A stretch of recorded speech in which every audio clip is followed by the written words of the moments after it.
Lord our God, we thank you for this day. We thank you for the gift of the gospel.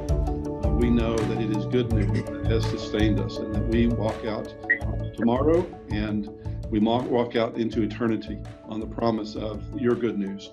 And we know that you have entrusted this good news to us, and it is our joy to share it with others. But we know it's also very difficult to know how to do that. And there is so much anxiety and fear around this question of evangelism. And so I pray, thank you for First Christian Church in Tyler. I thank you for their pastor, Chris Pulliam, and their willingness to share what they have experienced and what they have learned in the process of reaching out to people. Their experiences be informative to us. We pray all these things, Lord, in your Son's holy name. Amen. Amen. Chris, just tell us a little bit about you and where did you come from? Where have you been? How'd you get into ministry? That sort of stuff. Hey, very good. I call myself an Arkansas boy. Grew up there, kind of junior high on. Had a great experience there at First Christian Church in Fort Smith. Had a tremendous small youth group, and we were big at church camp and all of those kind of things. It was after my junior year in high school at church camp that I got my calling to ministry. I call it my time stood still moment, where I just kind of like, this is what I'm supposed to do. And everything has gone beautifully and lined up just perfectly through the years to get me started in ministry. So let's see, Bright Divinity School, finished there at the end of 1989. I was at First Christian in Houston as an associate for a couple of years, and I got to be in Rogers, Arkansas for about 15 years. I've been here in Tyler for the last 11 years. So tell us a little bit about the church. We know Tyler is a town of about, 150,000? About 100,000 by day, 250,000 work here. So it's wow. It brings everybody in, but it's a good place. A lot of medical centers here, a couple of colleges. So kind of known as a retirement community. So we have that going for us as well. Life's good here in Tyler. The church here in Tyler has a long history. About 55 years ago, the leaders of the church had the foresight to go out in the middle of nowhere and buy this piece of property, which is now on the busiest intersection for 100 miles or so. And so we are blessed with this fantastic location and campus. So that part's working well for us. We also were blessed 3 or 4 years ago to do a renovation of our campus. And so we have some beautiful spaces and have a good, just a great group of people here, a lot of lay leadership, and our staff is extraordinary as well. Great.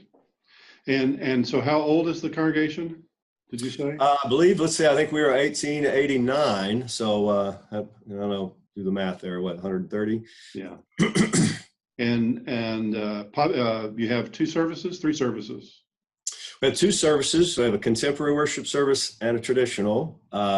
Uniquely, we run those simultaneously. They're concurrent services. So we have 2 different worship spaces, 2 different preachers. Sunday, I will tell you that's a kind of an expensive option. That's like the biggest thing we ask our ministers to do is to preach. But what that allows us to do is to have 2 different offerings, and then following worship, we all come together in our fellowship hall area. And what I've found is that we all discovered that we like each other. Prior to that, there was a lot of us and them and those people and that worship and all that. Even though we all loved each other, there was still that undercurrent that I felt like was not healthy. This was not my idea to do 2 services concurrently, but whoever came up with that, that has served us beautifully. And everybody comes in, everybody's happy, and nobody complains that they don't get the 11 o'clock hour, and they're not the important ones anymore. Right. Very good. And so tell us, how did you come to the place, and just tell us about Fresh Faces. What happened there? What is the program? What's it look like? Okay. Maybe this conversation is one that you've had with one of your leaders, elders, whatever. But I had an 80-plus-year-old elder, great guy named Ken Smith, been around forever. He'd been the chair of the board. He'd been, elders emeritus, all those things. And he'd been the evangelism chair for any number of years.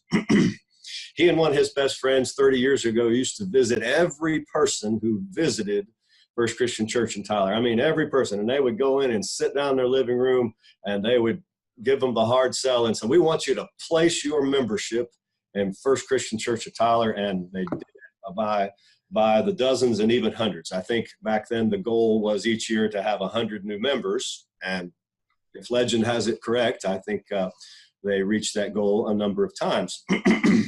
So you fast forward 25, 30 years, and Ken Smith's come to me, and he's patting me on the back and saying, everything seems to be going so well. He said, but we're just not getting the new members.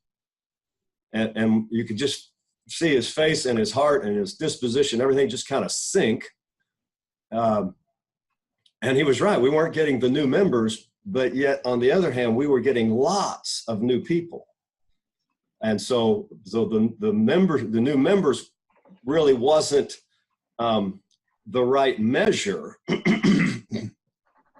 And so I would try to tell Ken, yeah, that's true, but we're in a new century and membership has changed. It's not what it always has been. And, not as many people are joining, but he said, but we do have an awful lot of new people around here. Excuse me for that. So a year or two ago, our staff, we were thinking about our annual goals, and we decided, what we need is 100 new people around our church.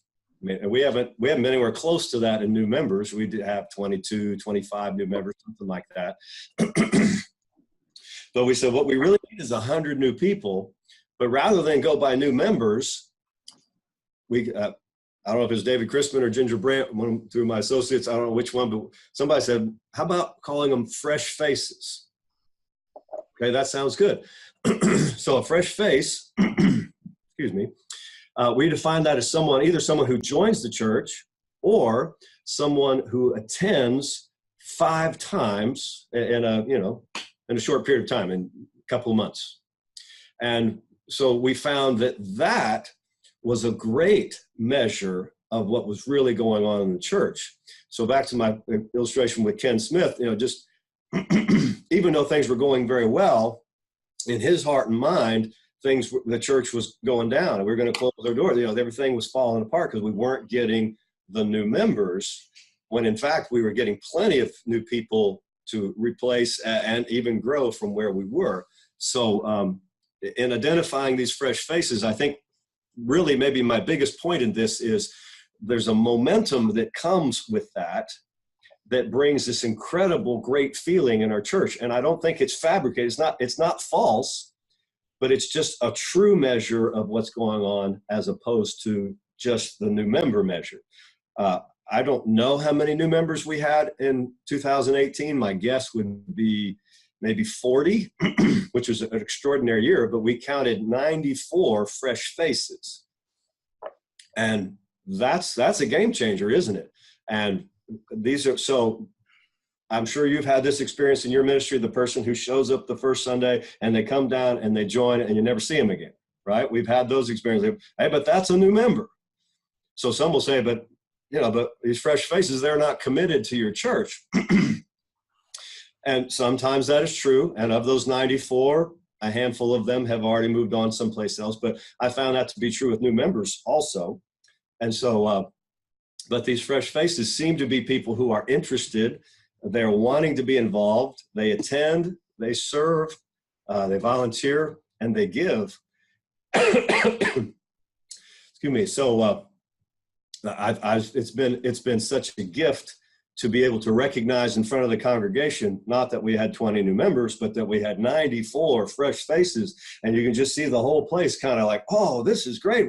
This church is we're not going to close our doors. So I think those are the key pieces to that. And I just found, fresh faces includes the children, includes everybody.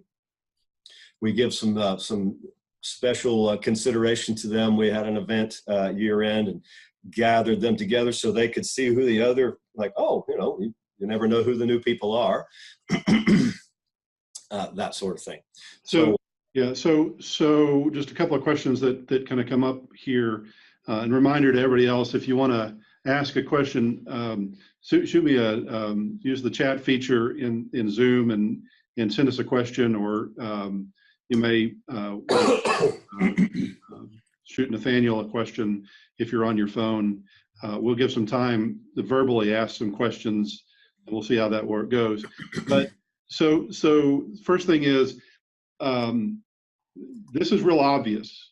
So if I come to your church 5 times, if I meet your definition of fresh face, you're doing something to tell me that you now consider me in this space of being a fresh face. Is that? Yes. When we talk to our people, we have a guests and newcomers brunch that happens every other month on the first Sunday, and so we tell them at the end, how do you join the church? We explain that process, and we say, if you come 5 times, we consider you to be a fresh face. We consider you to be part of our church family. So they're not the same as members. Right? It can't be an elder, it can't be a deacon, can't serve on the board. But we communicate very clearly that as far as we're concerned, you are a welcome and a participating part of our church family. Right. So how has that been received by the people who get designated as fresh faces? You've said some positive things. How are they reacting to that? Well, I think a great many of them, the idea of coming down front and joining was never really something that was going to happen anyway. That's not really in their vocabulary, or not really in their culture, or they're living out of being part of a church family. So I think just the idea that they feel included is the win. Yeah. Well, I have one woman who received it's stewardship time of year in October. We sent her a letter, and she's like, oh, well, I guess you all think I'm in now because I'm in. It's like, right. Yes, you are. And, it's not a letter that says if you don't give, you're out. It's just a letter that invites you to be a part of the church. So right. That's kind of how that rolls. Okay. And then Dr. Flowers asks, what is the criteria for determining a fresh face? So that's attending 5 times over what period of time?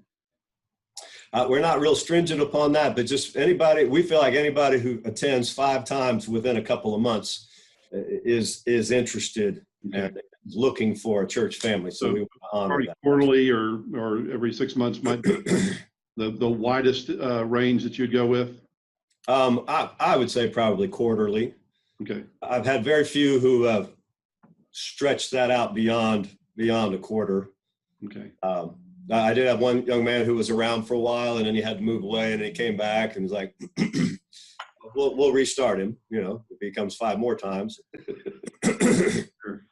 It's designed to be loose. It's designed to be helpful. So then also, what's your first time visit, second time visit process look like? Yes.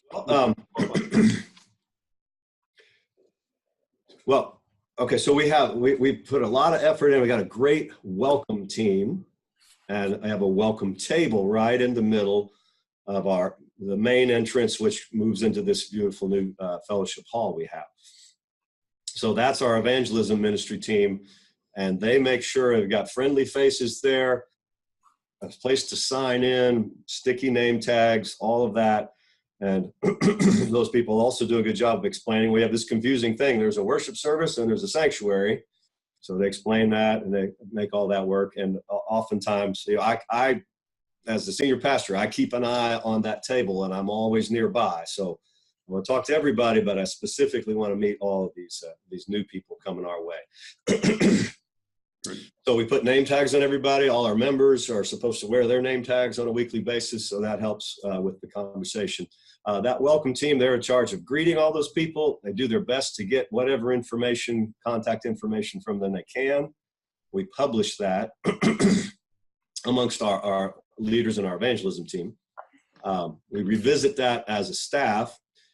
The people who are at the welcome table each Sunday, they take it upon themselves to contact anybody whom they welcomed that earlier Sunday. Back to my example with Ken Smith, the guy, he used to go sit in their living room and sit on their couch. I bet maybe 1 out of 15 people actually leaves me an address. I get an awful lot of email. Occasionally I get a phone number. We're going to try to respond in the most relational way we can. So if I can do it by phone, I'll do that. But if it's just an email, I do that. So. Okay. I don't know if you can see this or not, but this is this little gift certificate. And so one of the resources I've talked to, he says, send your first-time guests a $5 gift card from Starbucks. He said, write them a handwritten note and send them a gift card. And he said, I guarantee that will pop. They will remember you. They may not like your church. They may never come back, but they'll remember you. And you'd be amazed how many people come back and comment on that. And wow, that really made it stand out a little bit. So Nice. I of course try to, again, if I have a physical address, I will send them a card that I write myself or an email, whatever else is possible. But I've got lay people doing that. We as a staff work really hard to keep up with the names. So could I show you that thing on my Yeah, go ahead. So right, let me see Chris if I is can going pull to share this a up. document with us, and you're going to talk through what you've got to share. This is from this week. It just lists our guests, well, for the last, 6 weeks, 7 weeks. And the highlighted names are the people who came the previous Sunday.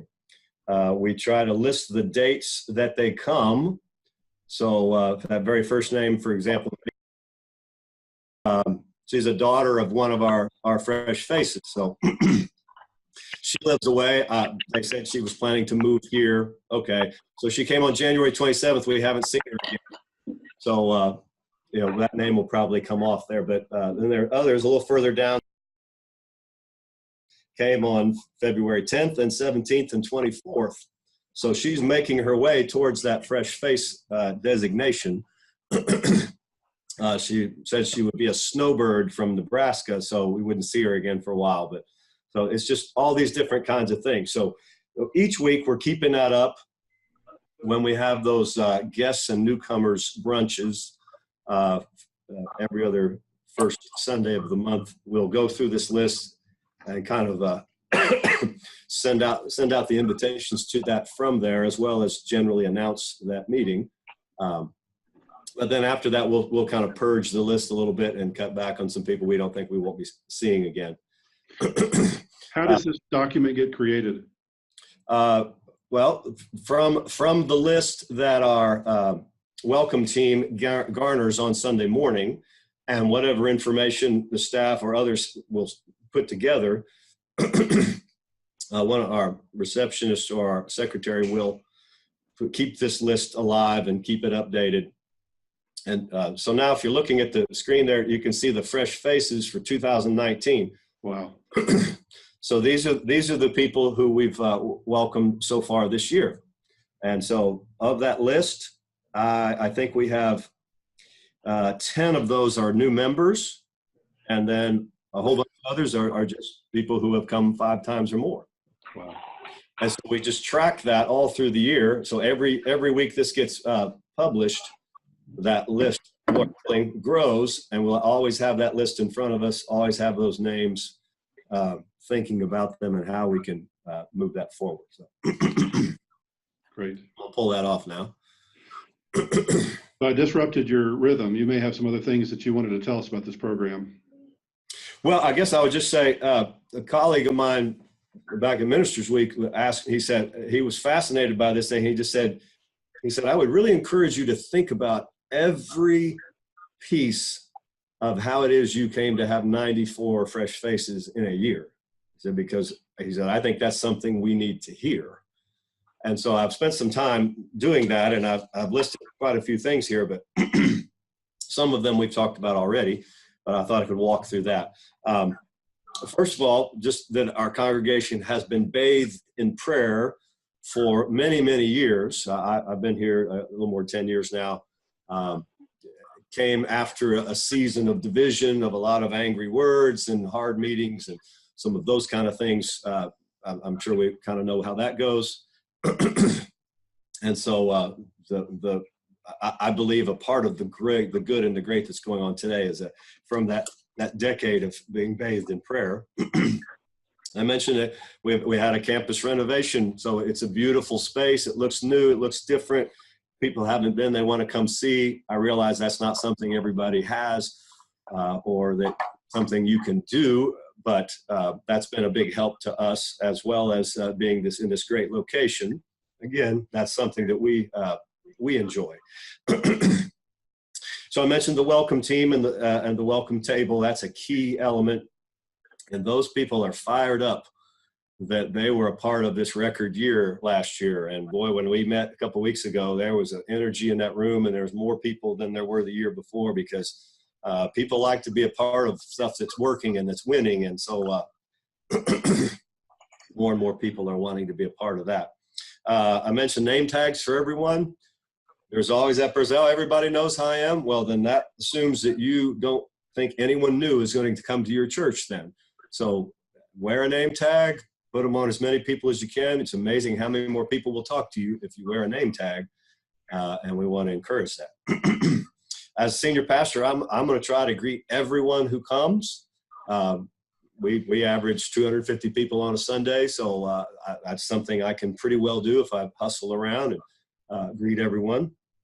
Plus, I think that sets an example for everybody else. I'm there to talk to everybody. I want to connect with everybody, but I specifically have my eyes on our new people, our fresh faces, people who are new to the congregation, to help them. Let's see. So I preach to my leaders, elders, and otherwise to talk to these new people. So if you see somebody you don't know, go talk to that person. Because we both spill out our worship services into that fellowship hall area, and right in the middle of all the church people, just dotted around the outside, are the new people, and there's only so long they're going to stand there before they feel so awkward that they're going to leave. So we offer really great coffee, free to the new people. That gives them another connection point and a reason to stand around, perhaps. I encourage my leaders to get out. I'll tell you right where to find the new people. They'll be standing right here on the edge, looking in, wishing they were in the middle of that. So I mentioned the guests and newcomers brunch. Bi-monthly works for us. Maybe in the situation that of some of you others, maybe that works. Maybe you don't have that many guests. That's okay. Maybe it's a quarterly thing. Twice a year. Maybe it's just when you feel like you have enough people to do that. And at that, I spend that hour with them. We have some brunch food. I have some of those welcome team members come, and they know kind of to, if there's a lot of guests there, then a good many of my welcome team will stay. If there's only a couple, I've had a couple times I'll have 2 people there. Well, then only a few people stay. The rest of them kind of go on and go to Sunday school or something like that. But that's a real great time personally to spend with them. At that time, we offer them the opportunity to sign up to get a name tag. So they just say, if you feel like, we're not forcing this on you, but if you feel like this is a win, or this is someplace you want to spend some time, we would love to give you a name tag. And so they have the opportunity to sign up for that. Some do and some don't, and that's fine. Some will get them much later. All those things work out just fine. So we offer a beliefs and practices class, just kind of every once in a while. It's a 3-week class. We've noticed with a lot of new people coming in, there's some institutional knowledge that's missing, just how the church runs, who the leaders are, who the elders are. Are they the trustees? Are they the board? Are they the deacon? All that. There's all those things that when you start moving around different churches, those things get really confusing. So offer that class, and that's another investment of my time with our new people. We try to have a lot of fun with that. And then always put the chairs in a circle, always have some kind of a meal option on that 3rd Sunday. If you can take everybody out to eat and pay for it, that's great. Or have pizza brought in, something like that. Just another opportunity for those folks to get to know each other. Just a couple more things. This past year with all our fresh faces, we had an end of year gathering so they could all get together and they could see who the other people are that are also new to the church. And those aren't the only people they can be friends with, but that's a great place to start, right? With other new people. We had social gatherings off-site several times just for the church in general that made sure our fresh faces, those people were aware of those opportunities, a chance to get to know people. So, and then I showed you the guest list that we keep up with each week. So I mentioned the name Nelson Searcy, S-E-A-R-C-Y. He's a great resource for a church person who puts out materials. So his assimilation workshop, I think he comes out of the Baptist tradition. So evangelism kind of means a little bit something different than maybe we see, but his assimilation workshop is excellent. A lot of things I've told you about today, but a lot of just very practical things he offers that are not, too far out there, not necessarily expensive. It was his idea for the $5 gift certificate. He always refers to visitors as guests. As a guest is somebody who shows up to your door that you're expecting. A visitor, not so much. So just begin to change the culture around who these people are, and that we're expecting them and that we want them here. I think those are really important. He says a first-time guest is a gift. A guest who will come back a second time is a tremendous gift. Is that you really have to pay attention to them and make sure, because they have shown enough interest not to just come once, but to come twice. So I would lift him up to you as somebody. It'd be really valuable to see maybe some of the things his ideas that he has. Those are some real by practical nature and so forth. Couple other questions, at least one other question, and remind everybody if you want to text us or chat with us, if you've got my personal cell phone, do not try to text there because I'm going to do not disturb. But you can text Nathaniel, or you can send me a Zoom chat. We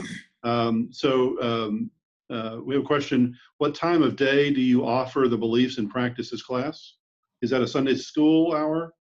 Yeah, I do that as part of the Sunday school hour. The thinking there is it kind of gets again, we do our worship service first at 9:30, and then we have fellowship time, and then we do our Christian education hour. Run through that again. That was not intuitive. Run through your schedule, Sunday morning schedule again. So 9:30 is our worship time. So both contemporary and traditional happen at 9:30. We have our fellowship time, and then we have our Christian education hour after that. Okay.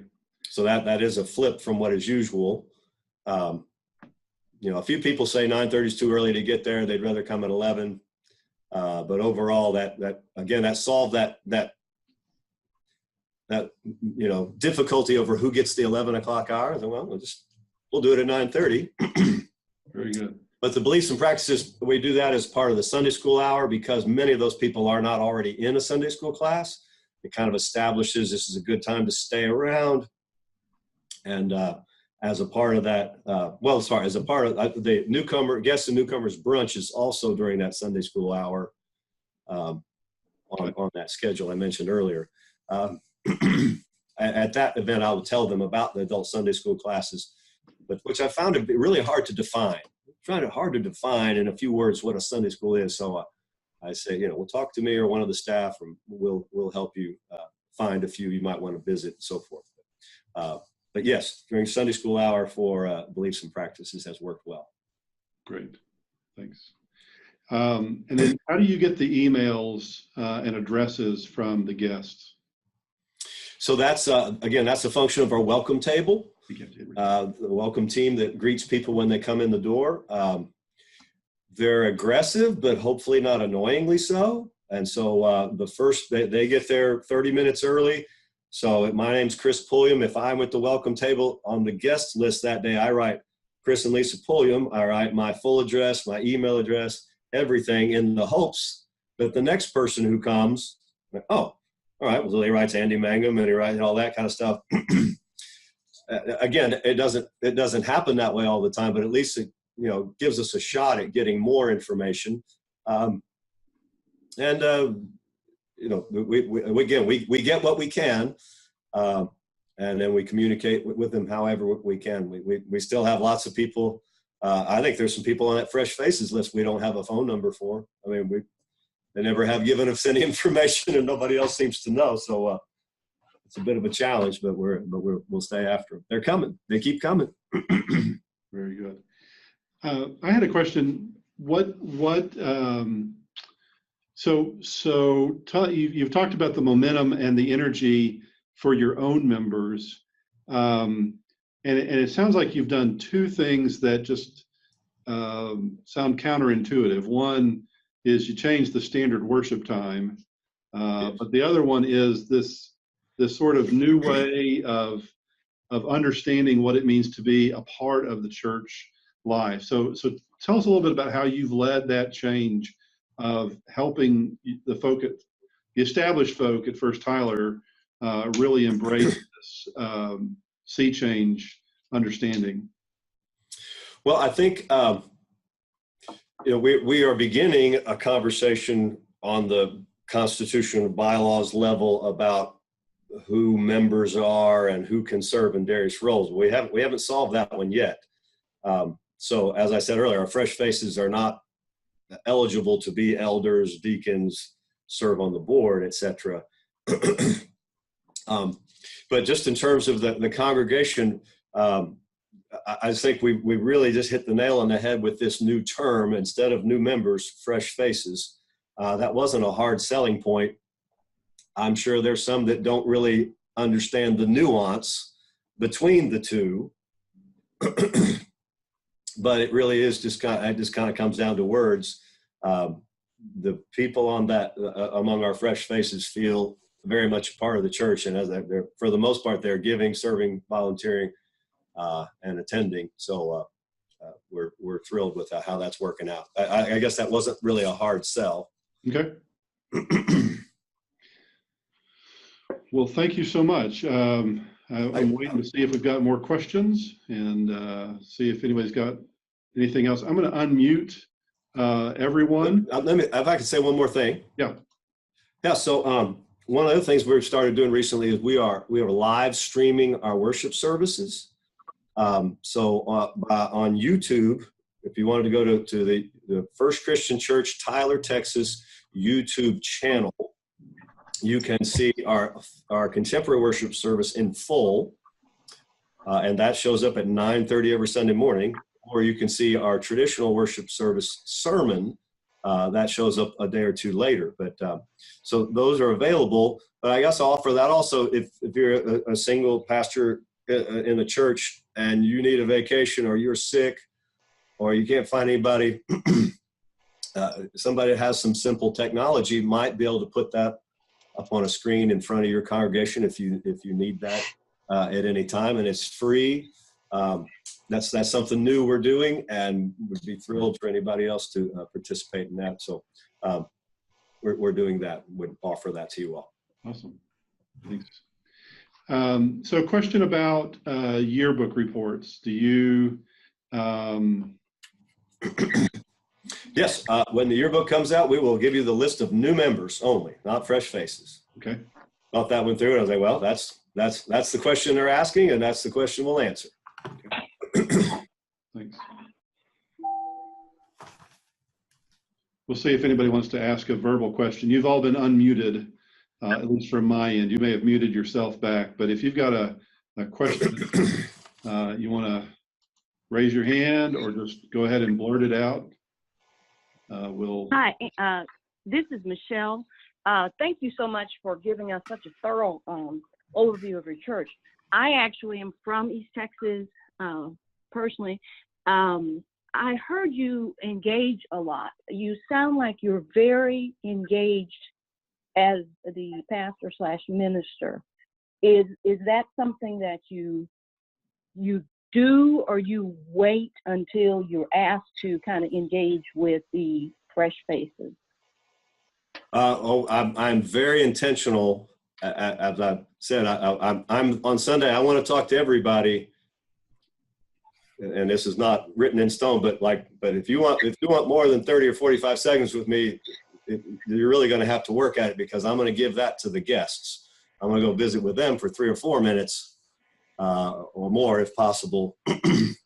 Whereas all the people who are there every week and come on Wednesday mornings and all that, I'll try to engage them at another time. So I think my congregation has learned that Chris is mostly about the guests on Sunday morning, and so let's let them do that. Things are going well. So yes, I do everything I can to get out, and I try to remember people's names and something about them, and something about remembering somebody's name and that written hand note.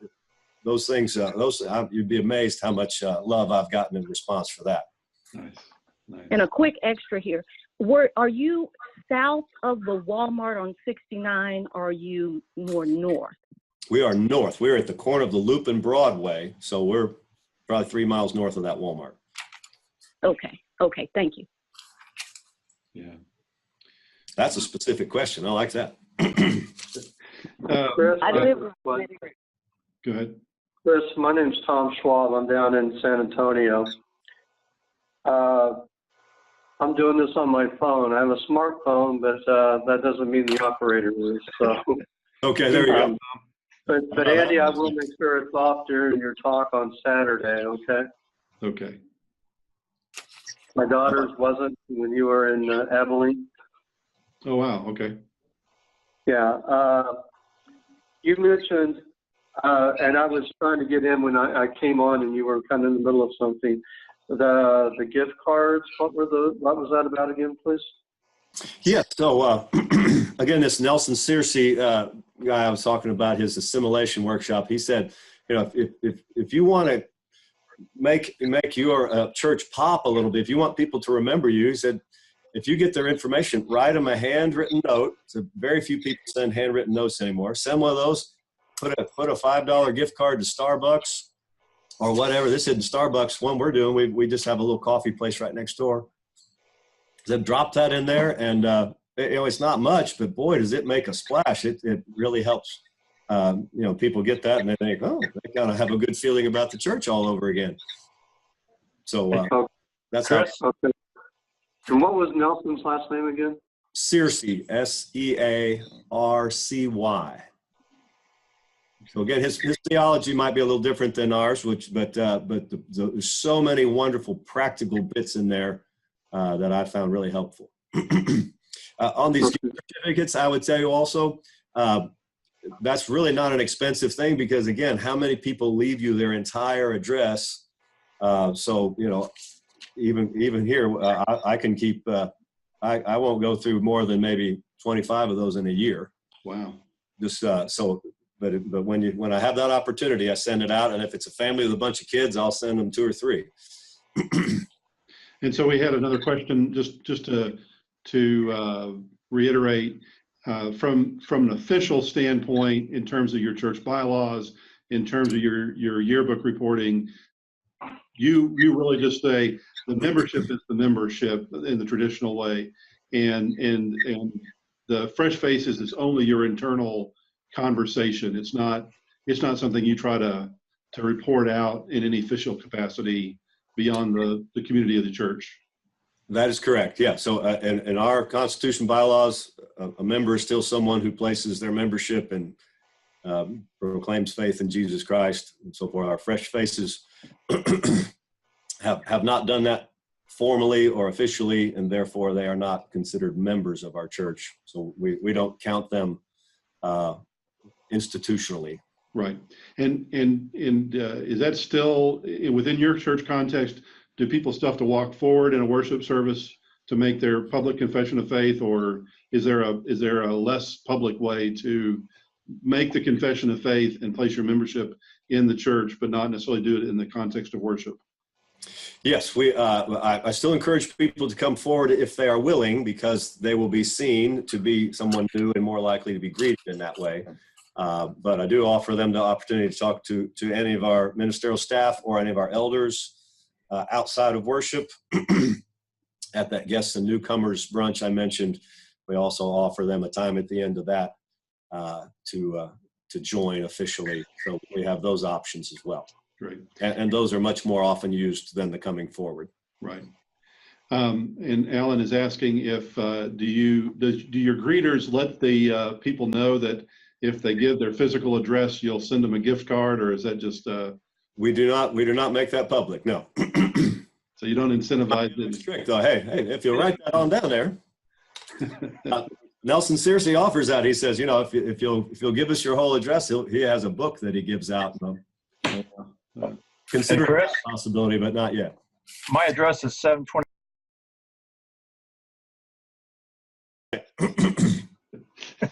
We'll send you a gift card, Richard. It may not be the one you want. Hey, Chris, do you go and make home visits yourself to the prospective new member or guest? Only if a kind of a generational piece there. Some of the older set, the retired ones who are at home, I offer that occasionally. More often than that, maybe I go to lunch with somebody. But I certainly do not show up unannounced. So I'm not doing that. Does that answer anything you're talking about? Yeah. Great. Well, thanks for those questions. Any more questions? Chris, thank you so much for sharing with us today. Thank all of you. It looks like we've got, when it's all said and done, we had up to 17 participants. So good showing. And then I'll edit this so that we don't share personal information out in public, but I'll try to make this available on YouTube, on the Regions YouTube channel as well. Thank you so much, Chris. Thank you so much for being our leadoff hitter. Very good. Andy, thanks for putting it together. I'm pleased to be a part. Great. Will you close us in prayer? I will do so. Oh God, we thank you for your calling upon our lives individually and collectively as the church. We offer ourselves to you. We seek to draw people to you. So whatever it takes for us to do that, may we be willing to do that. So teach us to love, teach us great hospitality, teach us to care for those around us by inviting, by remember their names, by doing some of these little things that will make people feel special.